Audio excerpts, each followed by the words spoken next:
Estamos no ar através da TVC BH, a TV comunitária de Belo Horizonte, pelo programa Palavra Ética e também via internet para refletir com você hoje sobre o uso abusivo da religião nas eleições. É tempo de revirar, meu povo, vamos acordar. É tempo de revirar, meu povo, vamos acordar.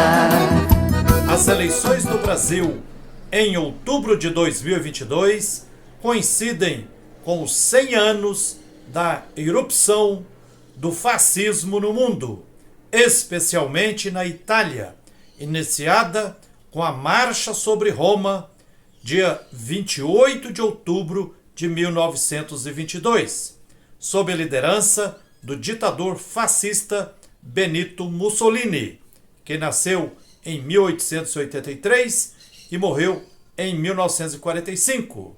Nos últimos 100 anos, como um vulcão em erupção, o fascismo tem cuspido injustiças, discriminações, violências, ditaduras e reprimido com requintes de crueldade milhões de pessoas em muitos países, em nome de Deus, Pátria e Família. O livro O Papa e Mussolini, a conexão secreta entre o Papa Pio XI e a ascensão do fascismo na Europa, do historiador estadunidense David Kertzer, conta como o Papa Pio XI colaborou com o tirano Mussolini para a ascensão do fascismo em troca de privilégios para a Igreja Católica. Após ser eleito pelo povo com discurso religioso e ufanista, em seu discurso de posse como primeiro-ministro, em outubro de 1922, Mussolini invocou a ajuda de Deus, mesmo sendo ateu.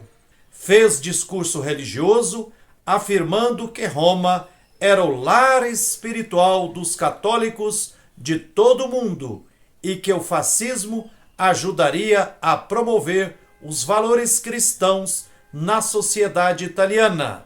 Um Estado católico para uma nação católica, tudo que o Papa Pio XI e os católicos tradicionais gostariam de ouvir. David Kertzer afirma: o Papa Pio XI sabia que Mussolini era antirreligioso até o último fio de cabelo, mas viu nele a oportunidade de alcançar um acordo que restaurasse privilégios que a Igreja Católica gozava antes da unificação italiana até 1870. Ignorando os verdadeiros motivos que levaram à realização da Revolução Russa em 1917, luta pela superação da tirania czarista do czar Nicolau II e a superexploração do povo, e fortalecendo o capitalismo de forma não confessada, o Papa Pio XI uniu sua cruz ao porrete dos fascistas para combater o comunismo. Mussolini levou ainda todo o seu gabinete para rezar de joelhos no Vaticano. Em 1924, quando fascistas assassinaram o socialista Giacomo Matteotti, por denunciar a fraude eleitoral de Mussolini, o Papa Pio XI repreendeu os parlamentares católicos e manteve o apoio a Mussolini, ajudando-o a superar a crise e consolidar seu poder ditatorial. Mussolini mandou colocar crucifixos nos tribunais, no parlamento, nas escolas e em todas as repartições do Estado italiano. Incorporou feriados religiosos ao calendário e capelães católicos às Forças Armadas. Introduziu o ensino da religião católica no currículo escolar e patrocinou a restauração de muitas igrejas católicas. Em 11 de fevereiro de 1929, Mussolini assinou o Tratado de Latrão, reconhecendo a soberania política e territorial do Vaticano. Entretanto, o Papa percebeu que tinha chocado ovo de serpente quando Mussolini se aliou a Hitler, que estava perseguindo inclusive os católicos na Alemanha. O fascista ditador Mussolini adotou na Itália também as leis antissemitas que perseguiam os judeus, quando planejava denunciar a aliança macabra de Mussolini e Hitler e pedir perdão pelo erro histórico que foi apoiar o fascismo italiano. Em 1939, o Papa Pio XI morreu. Mussolini ordenou que todas as cópias do Sermão Denúncia do Papa Pio XI fossem destruídas e foi atendido pelo cardeal Eugênio Pacelli, futuro Papa Pio XII, sobre quem pesam acusações de cumplicidade silenciosa com o nazifascismo. Entretanto, nosso querido Papa Francisco tem denunciado com veemência a tirania do sistema econômico capitalista, economia de morte, e junto com movimentos sociais populares, o Papa Francisco tem apontado que o caminho a seguir inclui construir uma sociedade do bem viver e conviver, o que exige superar as relações sociais escravocratas e construirmos relações sociais socialistas. Com o slogan Deus, Pátria e Família, o fascismo se espalhou também para a Espanha, com o franquismo, que foi o regime ditatorial do general Francisco Franco, que nasceu em 1892 e morreu em 1975. Já sabemos as brutalidades, injustiças e violências perpetradas pelos nazifascistas na Itália, na Espanha e de forma extremada na Alemanha sob o nazismo. Milhões de pessoas assassinadas, mais de 6 milhões de judeus, ciganos, camponeses, homossexuais e outros.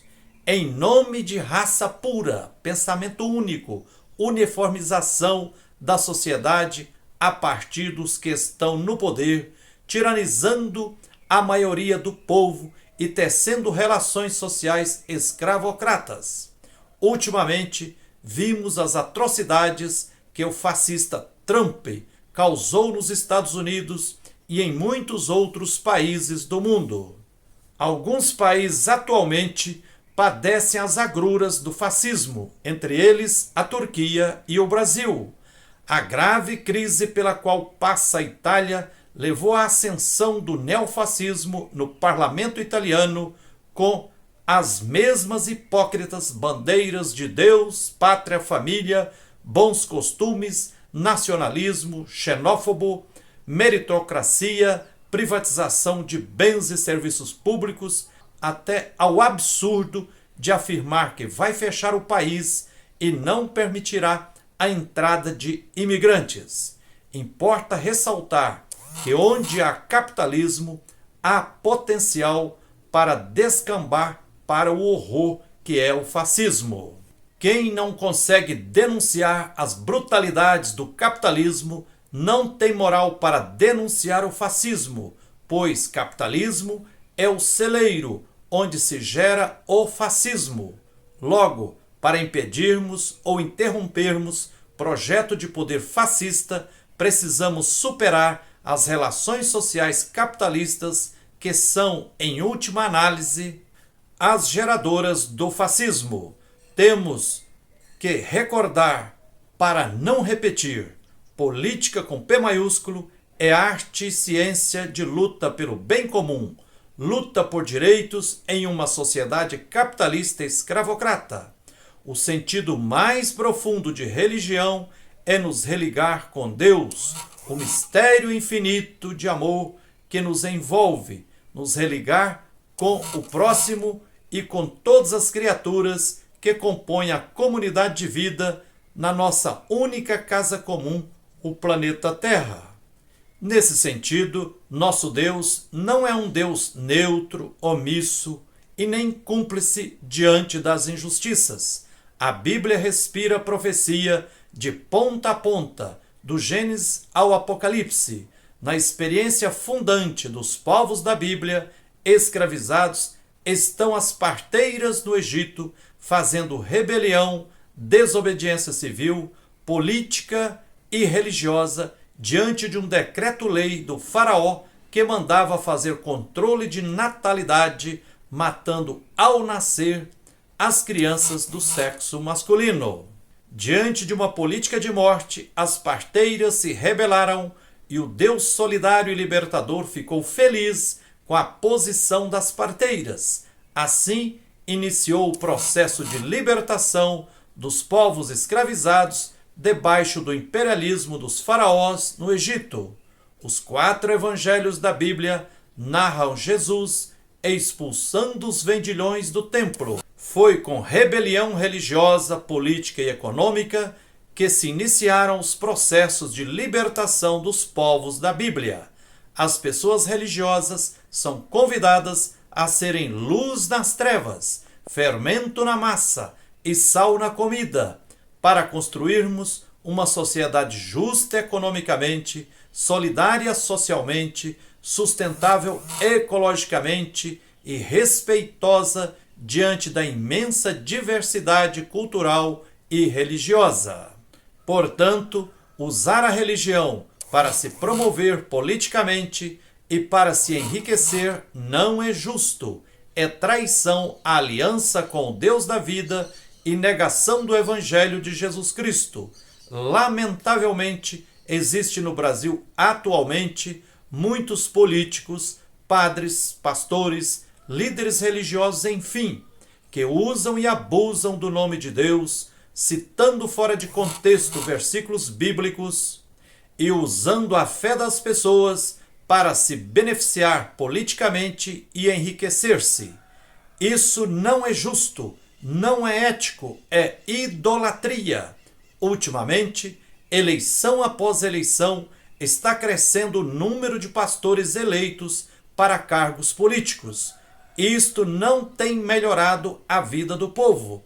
Aliás, tem piorado muito, pois assistimos a um predominante abuso do nome de Deus e da dimensão espiritual das pessoas, enquanto os religiosos eleitos apoiam políticas de morte, como o agronegócio, brutalmente devastador do meio ambiente e gerador de 33 milhões de famintos, e a necropolítica do atual antipresidente. Hoje, muitos movimentos religiosos alimentam o fanatismo que se apoia no fundamentalismo, que leva as pessoas a assumirem posições moralistas, autoritárias e discriminatórias, seja por ignorância, por mediocridade ou por propósitos não confessados. O que acontece atualmente em muitas igrejas é um descarado comércio, ou seja, uso e abuso do nome de Deus, invocado em vão, e a citação de versículos da Bíblia retirados dos seus contextos para justificar posturas discriminatórias, moralistas, absurdas e cumprir um objetivo não confessado, que é ajuntar e acumular cada vez mais dízimo, ofertas, muitas vezes induzindo as pessoas simples e humildes a doarem o pouco que têm em busca de bênção, cura e conforto. É cretinice alardear Deus acima de tudo, família acima de todos, mas fomentar o armamentismo, a devastação ambiental, a perseguição aos povos indígenas, quilombolas, LGBTQIA+, reforçar a cultura machista e patriarcal e amputar cada vez mais o braço social do Estado. Dizer de forma abstrata que defende a família e, na prática, amputar direitos trabalhistas, previdenciários, retirar dinheiro do SUS e da farmácia popular é, na prática, pôr no corredor da morte milhões de pessoas, empurrando-as para a fome, a doença e a morte lenta. A teologia que liberta busca construir relações humanas e sociais de amor, de justiça, de ética, de solidariedade, de ajuda mútua e de responsabilidade social, ambiental e geracional, e jamais alimentar ódio, intolerância e discriminações. Essa postura de centenas de líderes religiosos que se servem do poder religioso para angariar poder político e acumular riqueza é totalmente contraditória com o Evangelho de Jesus Cristo, que pede para sermos bons pastores, ou seja, cuidarmos de todo o rebanho e principalmente das ovelhas machucadas e enfrentar os lobos, muitas vezes travestidos de bons samaritanos. Injustamente, há falsos pastores e falsos sacerdotes se aliando a lobos para apoiar armamentismo, devastação ambiental, amputação de políticas públicas que geram vida para o povo. O abuso do nome de Deus e da fé das pessoas também precisa ser considerado crime eleitoral e levar à cassação do candidato ou do eleito, que se aproveitou da dimensão de fé das pessoas, iludindo-as. A palavra, o princípio básico do decálogo bíblico é: não matarás. Não merece o voto de uma pessoa que busca ser humana, respeitosa, justa e solidária, um candidato que faz propaganda fazendo alusão ao uso de armas e coloca um fuzil nas mãos de uma criança, dizendo que é melhor do que feijão. Esse candidato, de fato, pisoteia na fina flor da Bíblia, que nos exorta a construirmos uma sociedade com justiça e paz, com vida em abundância para todos e todas. Priorizemos eleger mulheres de luta pelo bem comum, negros que lutam pela superação do racismo e indígenas que estão comprometidos com as lutas pelo resgate dos territórios indígenas e pela abolição da famigerada tese do marco temporal. Enfim, tiremos todas as lições de 100 anos de fascismo. Todos os ditadores, fascistas e tiranos foram eleitos usando e abusando do nome de Deus e acenando de forma hipócrita para as pessoas religiosas. Fascismo é ovo de serpente e não deve ser chocado. É isso aí, que a luz e a força divina nos inspirem sempre na luta por direitos e por tudo que é justo. Um abraço terno de Frei Gilvander Luiz Moreira e até o próximo Palavra Ética. Cravaram as unhas sobre a terra e sobre o pão, armaram cerco em volta do poder, mataram Chico, Maria, João, sangraram a rosa e o alvorecer, armaram a incerteza em nossa voz, e nossa fé fizeram trampolim, pisaram a esperança dentre nós, nunca se viu tanta amargura assim.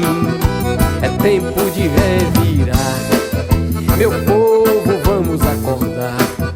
É tempo de revirar, meu povo,